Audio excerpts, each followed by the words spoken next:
right, in this video, we are going to practice creating a work project. Now, the exercise we're going to follow along with is over here on the right-hand side, and this is pulled from our basic level ProAdvisor certification course. If you would like more information about that course, there is a link below in the description. Feel free to click on that. But let's go ahead and dive right in and see what our scenario will be for today. Because you are so busy with your clients' books, you sometimes forget to do your own. Create a simple, repeating monthly task list for yourself. Now, usually when we do our exercises, we do them in this sample company, but this particular exercise cannot be done in the sample company. You need to do it in your own QBOA account. Now, if you're not sure how to get your own free QBOA account, be sure to click on the link below in the description. But let's go ahead and get started.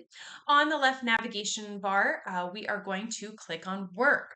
Here is that left navigation bar. Here is Work. Go ahead and click on that. Now, if this is your first time creating a project or task list, you may be presented with the following. It's kind of like this a little pop-up screen. If you do get it, go ahead and click on the X to close and then proceed with the exercise. I did not. It took me directly to this dashboard. But if you do get this, just click on the X on the top of that. We're creating a new project. So on the upper right-hand corner, let's click on Create Project. The green button right here. You'll get this little information here. So let's go ahead and fill it out. We're going to leave the project template as no template right here. And then let's fill in the rest of this information. So the project name, we're going to call it My Firm Tasks. So click into that box and go ahead and type it in. I happen to have it right here. If you get any pop-ups, just go ahead and click out of them. But you want the project name to be My Firm Tasks. The firm or client is my firm, so click that down arrow and then select my firm.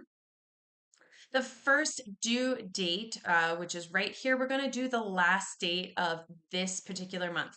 So click on that little calendar icon. The last day for me is the 31st of January. Your date is probably going to be different depending on when you do this exercise. We're going to repeat it, so turn that toggle on. And then we're going to have the frequency as the 31st, which is currently selected for me. Now, if you are doing this in a month that does not have the 31st as a given month, it will automatically default to the last day of the month. So just go ahead and click it on the 31st. And it will, again, default to the last day of the month, depending on when you're doing it. If you get any pop-ups, just go ahead and click out of those as well. We're going to scroll down now and click on Add a Task. So scroll down a little bit under Tasks. There is Add a Task. Go ahead and click on that. In the task name, we're going to type in Pay Firm Bills. So type into that and then type in Pay Firm Bills. Once again, if you get any pop-ups, click out of those. The due date, again, we're going to do the last day of this month. So click on that calendar icon once again, and then select the last day of this month. And then we are going to click on Collapse, which is this one right here. Now you can see that task has been created. Now we're going to create a couple of other tasks and we're going to repeat the steps that we just did. So the first one is for send firm invoices and then the other one is reconcile firm bank accounts. So let's go ahead and do that. Click on the add task. The next task name we said is send firm invoices. The due date once again is the last day of this month. So whatever day that is, go ahead and click on that. And then we're going to go ahead and collapse it. So that second one has been created. The third one that we need to do is reconcile firm bank accounts. Once again, click on Add a Task. The task name field is reconcile firm bank accounts. And then that due date is again going to be the last date of the current month you are in. Click on that and then you can go ahead and collapse it. Now note that these can be rearranged by clicking and holding on the dots to drag the tasks to a different place on the list. The dots are right here, so you could just click on it, hold it, and just drag it to wherever you want it on the list. We're not going to do that for right now, but just know that that is an option if you would like it listed in a particular way. Go ahead and click on the green save icon or button right there.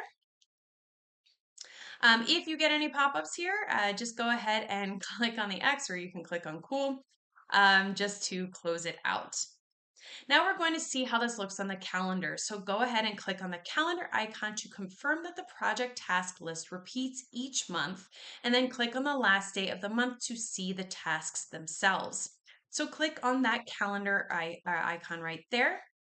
You can see this says for due. If I click on that, I can see here all of the tasks that have been created. Now, if I went to the next month, you can see the last day. It is showing the same thing, and so on and so forth. That last day is down here. So it's going to keep showing me the that it's showing me here on the calendar, confirming that it is indeed showing on the last day of every single month. And if I click on that day specifically, it will show up here on this. Now, since this project is now in your actual QBOA account, you may want to delete it. You don't have to, but if you would like to, you can. So to delete it, you would locate the project tile, and then on the task, click the down arrow next to do, and then select canceled. So you need to click on the tiles right here, click on that one. And then you could select whichever one you want. You would click this down arrow right here next to do, and then you would select canceled. And now that you have done that, they have all disappeared. And that's how you would create a work project.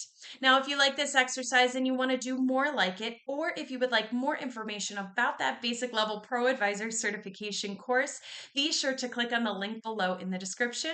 And I'll see you in the next exercise.